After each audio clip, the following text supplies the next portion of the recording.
No, the answer is no, but we'll get into that in just a second. Hey everyone, and welcome back to BMX News. This is a weekly BMX news show where I talk about everything that happened in the previous week within the world of BMX that I think you guys might care about. That being said, to address the clickbait in the title and the thumbnail, boom, Eclat came out with a sneak peek of their new tubeless compatible, not system, but tubeless compatible rim and tire. They didn't put out any details, specs, or other information about these products other than the pictures that they posted online for everyone to see, and it has started an uproar. So many people are arguing, do we need tubeless? Do we not need tubeless? Blah, blah, blah, all this back and forth. Is it worth the weight savings? All of this has been talked about before when Alienation did the tubeless compatible system way back in 2012, which they had already been working on it for 3 years at this point. I'm not mad about the fact that Eclat is coming out with this tubeless stuff. What I'm mad about is this comment on Instagram right here. I don't know if this came from Eclat themselves. I don't even know if this Instagram page is run by Eclat,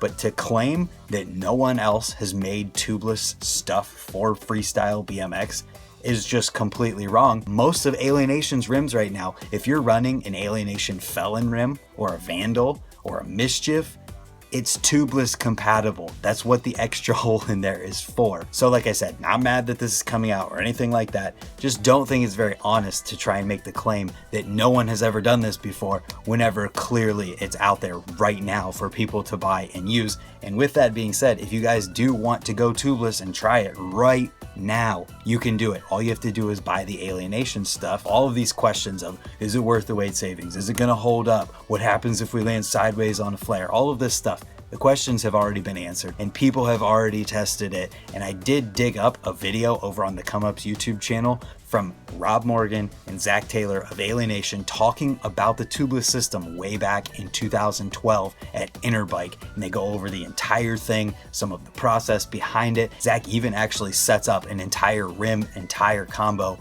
with everything there while they're sitting there in just a few minutes. And then at the very end, which if you guys are gonna check this out for anything, the very end has them taking some sort of like pick and poking it into a tire that's already set up, spinning it and having it seal instantly. And they said that that's probably been done 40 other times at that Interbike with that exact combination. So tubeless is already here. More options for it are coming soon, and I'm really curious to hear your guys' thoughts on it. Are any of you actually running tubeless? I personally literally ride for Alienation. I don't run tubeless, but all of my rims are tubeless compatible, so I guess you guys might understand some of the frustration with people who are acting like this is a thing that's never ever been done before, when literally like TCS sitting at my desk for the last like 4 years because that came off of a rim I got so long ago.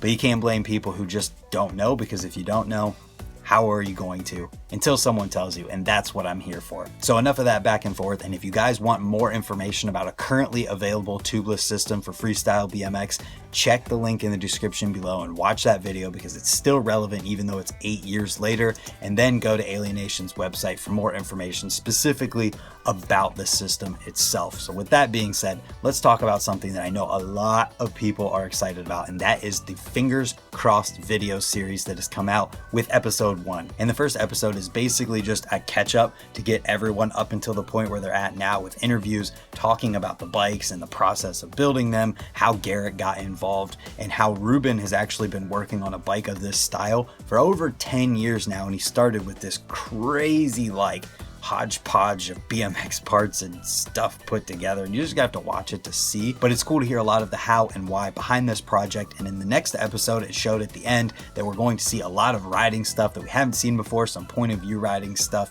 So get excited for that. Get on over and check out this first episode and learn about the entire project. And I want to say in here, Garrett literally says, this has been done before. No one's claiming that they're the first people to ever build bikes like this for this purpose. Just want to throw that out there for those of you who are like, oh, this has been done before. It has, but not by Garrett Burns and Ruben Alcantara. So just watch the video and be psyched for how psyched they are on this project. And that brings us into the videos from this week. The first one that I want to talk about is Kink's full-length Champagne video that is now online for anyone to watch. If you guys have seen anything from this, you might have also noticed the quality that has come from everything to do with this project, from the pictures to the crash compilation. Everything that has come out is just top-notch quality, which obviously has to mean that the video itself is the same top-notch quality. I haven't had a chance to watch all of it yet. It's 30 minutes long, so if you guys want a longer video to watch this week, this is definitely one to check out. And I've heard some stuff about this video, especially about Nathan Williams' part, that it is absolutely mind-blowing. And I've seen a picture of Nathan's banger from his section. It is literally life or death. And judging by the picture, he handled it like a champ. And I honestly excited to go and watch the video just for that last trick so I can see it happen in motion in video. So with that being said, if you guys want to check it out or anything else that I've talked about or will talk about in this week's BMX news video, links as always are in the description down below in the order that I talk about it. Next up, let's talk about another long one that I know a lot of the people who watch this news video are going to be psyched about if you haven't heard about it. Matt Hoffman uploaded the Mad Matt video from 1995 over on YouTube, all 40 minutes of it for anyone to go and watch, and I know you guys are psyched to see it. I haven't actually seen this video before, so one day I'm going to sit down when I manage to find 40 minutes of free time to devote to watching it and check this thing out. And I actually really want to hear from you guys on this one. Before you go over and watch it again, I want to hear what you guys remember from the Mad Matt video and what your favorite parts were from when you watched it previous to it being on YouTube. After that, there's a couple videos that I wanted to talk about, but not in depth.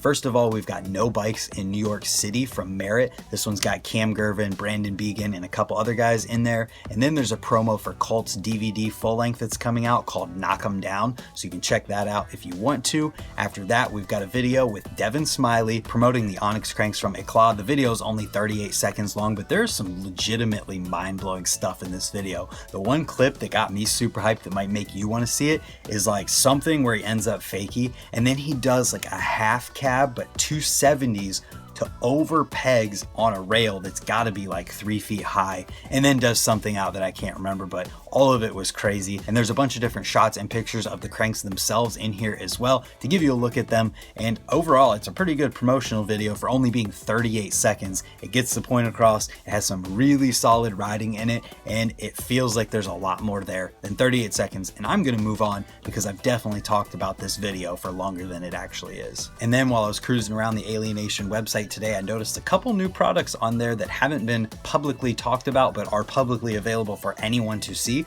There's going to be some 4-piece bars coming and some new pedals coming. The pedals are going to have a sealed bearing in them. They're going to have metal pins but plastic pedals. They're actually going to be some pretty big pedals, and they're going to be concave. So for all of you people out there who like concave big platform pedals, you might want to take notice of these, especially because of the fact that they're going to have sealed bearings in them, which makes them that much smoother and more solid feeling whenever you're pedaling them. And they're going to have a chromoly spindle in there, which just means they're going to be that much stronger. And according to the information on the site, the 4-piece bars are going to come in 875, 925, and 95 rise. They're going to have 29 inches of width with a 19 millimeter crossbar on them, being 4-piece. They have 3 degrees of upsweep, 12 degrees of back sweep. They weigh 39 ounces, 41 ounces, and 41.25 ounces respectively for the different widths. And the colors are black oxide, camo, and CP. I'm not sure what CP stands for, but I'm sure we're going to be finding out soon. And I'm honestly excited to see these, and I'm so pumped to get these pedals and ride on them. And as soon as I can get my hands on a pair of them, you guys are going to be seeing it, and I'm going to be letting you know how they feel. Then we have a few different interview things to talk about this week. The first one is a Nick Bruce interview from Vital BMX about his brew house and the riding and all of these different things. They did do a write-up previously asking a few different overlapping questions, but overall, this is a really good interview, and Kyle Carlson didn't interject with a lot of his jokes that kind of make these things hard and cringy to watch until the very end.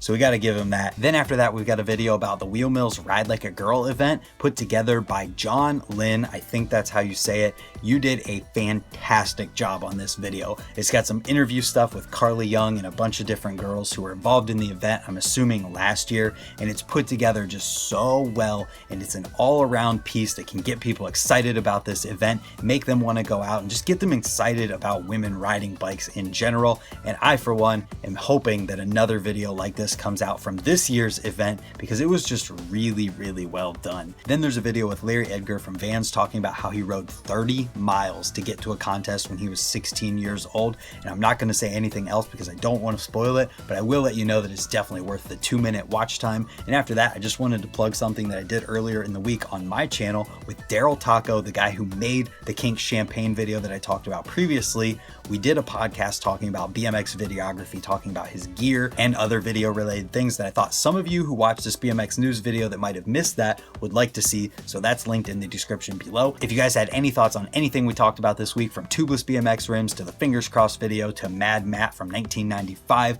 let me know in the comments down below. If you're new here or you haven't yet, consider hitting the subscribe button while you're down there. Thank you guys for watching, and hopefully we'll see you tomorrow for another video. Goodbye.